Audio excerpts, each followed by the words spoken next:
Приветствуем наших подписчиков и гостей канала Эзотерика для тебя, друзья. Мы вас всех приветствуем в изобилии и достатке. Сегодня, друзья, у нас с вами народные приметы на 6 ноября. В этом видео поговорим о народном календаре. Обязательно уделим внимание церковному календарю. Сегодня отмечают икону Божьей Матери всех скорбящих радость. Очень важная икона. И, конечно, поговорим о том, что можно и чего категорически нельзя делать в этот день. Друзья, очень важная ценная информация, поэтому обязательно досмотрите это видео до конца. Итак, 6 ноября верующие вспоминают святителя Афанасия, патриарха Цареградского, который прославился как выдающийся проповедник, толкователь Священного Писания и автор духовных песнопений в честь Пресвятой Богородицы. Святитель Афанасий, первый в миру Алексей, патриарх, родился в Андреапоне, нынешняя территория Турции, и в юности, приобщившись к вере Христовой, он покинул дом и ушел в Фессалоники, где принял монастырский постриг под именем Акакий. Вскоре он удалился на Святую гору Афон и стал братом в Есфигменской обители. Там он 3 года служил трапезарем, монахом, который следил за трапезой. Он снискал уважение братьев за стойкость веры и благодетельность. Ну а чтобы избежать похвал, Акакий проявил смирение и ушел с Афона сначала в Иерусалим, а затем на Патрийскую гору, где долгое время находился в отшельничестве.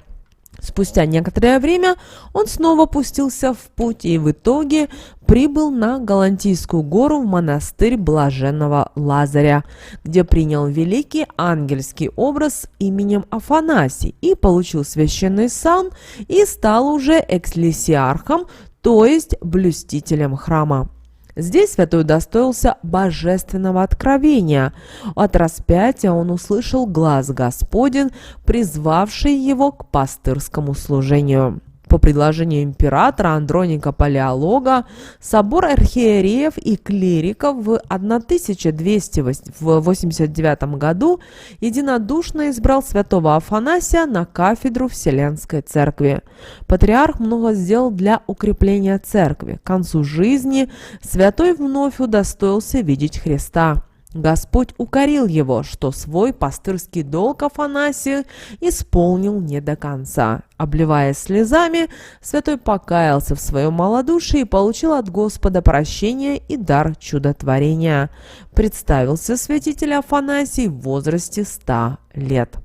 Также 6 ноября православная церковь почитает икону Божией Матери всех скорбящих радость. Этот образ очень любим в народе. Он есть почти в каждом храме, в домашнем иконостасе. Икона не связана с великими историческими событиями. Она помогает больным, страждущим, убогим, гонимым, голодным, униженным и оскорбленным. Икона всех скорбящих радость, как и любая другая реликвия, имеет свою историю. Первая икона с таким названием, скорее всего, была написана в 1683 году иконописцем Безминовым Иваном. На иконе изображена Божья Матерь во весь рост с короной на голове, в земном одеянии, понятная и близкая всем. Обычно она с предвечным младенцем на левой руке, но бывает и без него. Вверху над ликом Богоматери изображен Господь Саваоф, благословляющий, по бокам ангелы и святые, а внизу скорбящие и страждущие люди, которым Богоматерь простирает десницу. Чудотворное действие святого образа впервые было замечено в 1688 году. Икона исцелила сестру патриарха Московского Иоакима Ефимию, которая страдала от сильных болей в боку. Ни один лекарь не мог облегчить ее страдания. В отчаянии она начала молиться Богоматери и просить ее о помощи. Во время молитвы она услышала ни с того ни с сего голос свыше.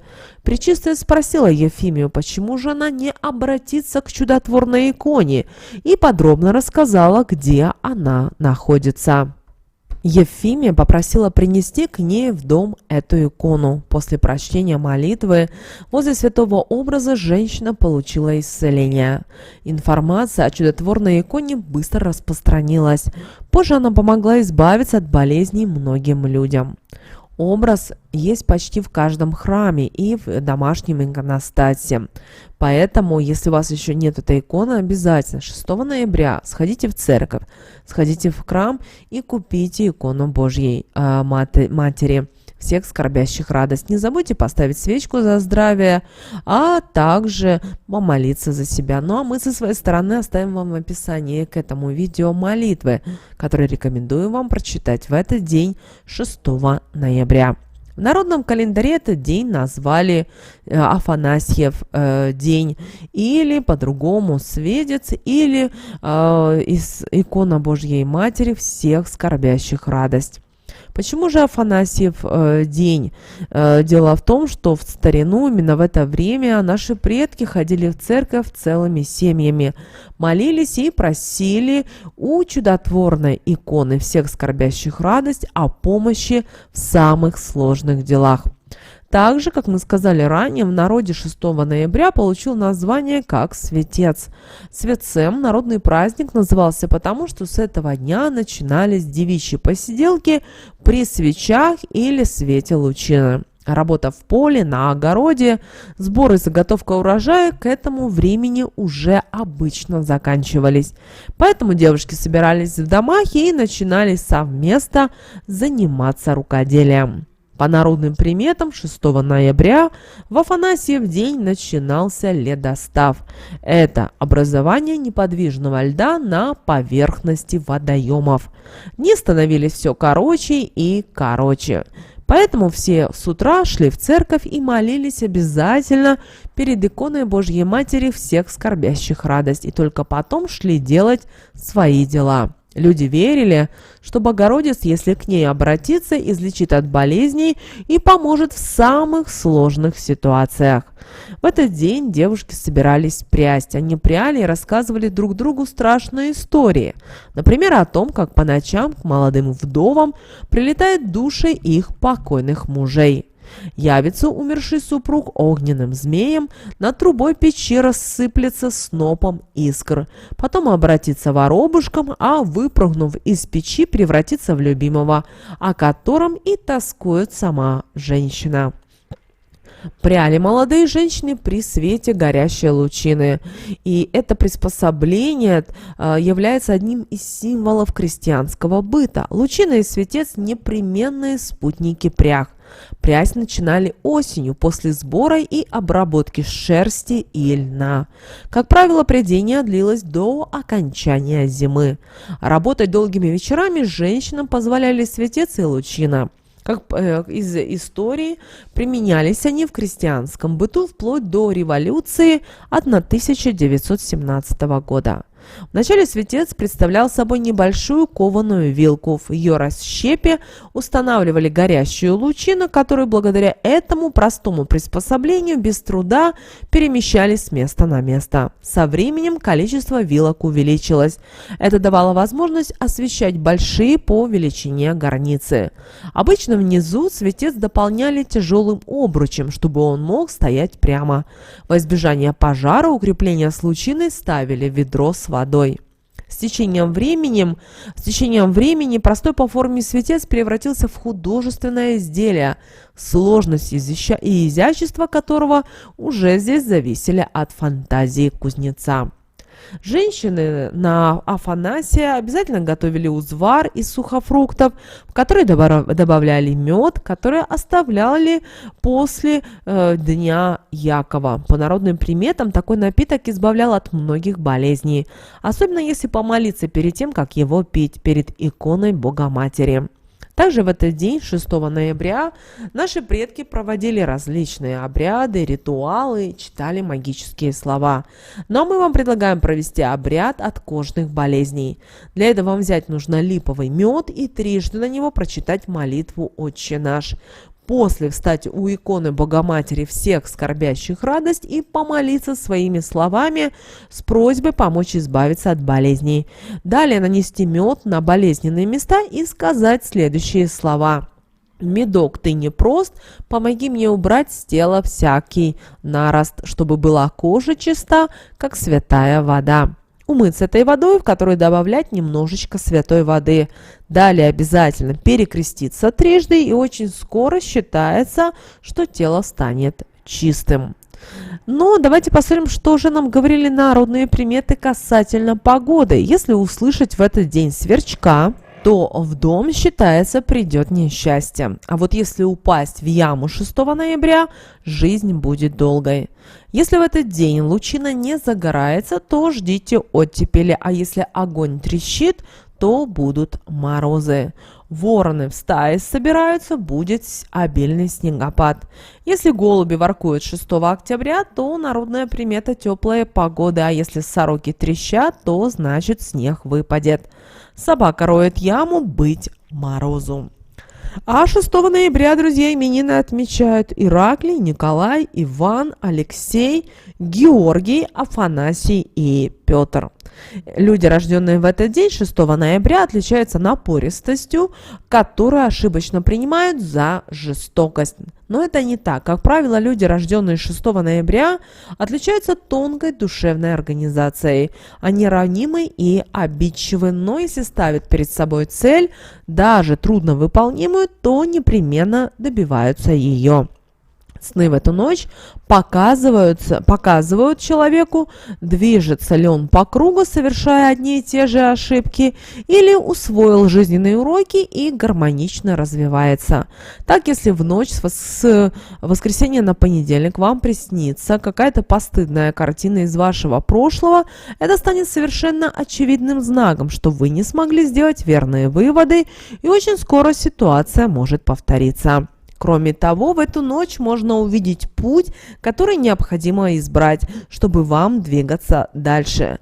Если вы в настоящее время стоите на пороге принятия каких-то решений, то именно в эту ночь в сновидениях вы сможете увидеть правильный выбор. Здесь очень важно, чтобы вы не игнорировали сигналы подсознания, иначе придется проходить урок заново.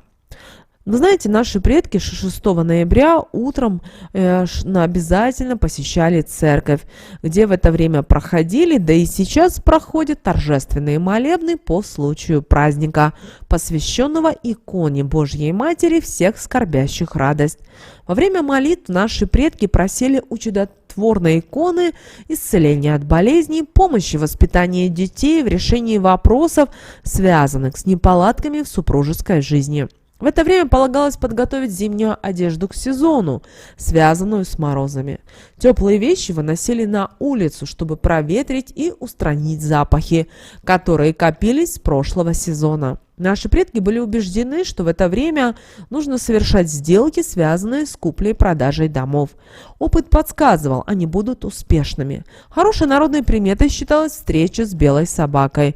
А если она вдруг увяжется, да пойдет еще по пятам, можно быть уверенным, в ближайший год проблем с деньгами не будет. Также, как мы сказали ранее, с Афанасьева дня начинались зимние посиделки девушек. Их устраивали каждый вечер, за исключением субботы и дней перед большими праздниками. Вечерами девушки ткали и пряли при свете лучини. Работая, они часто развлекали себя пением и страшными историями. Давайте теперь поговорим о том, что же нельзя делать 6 ноября.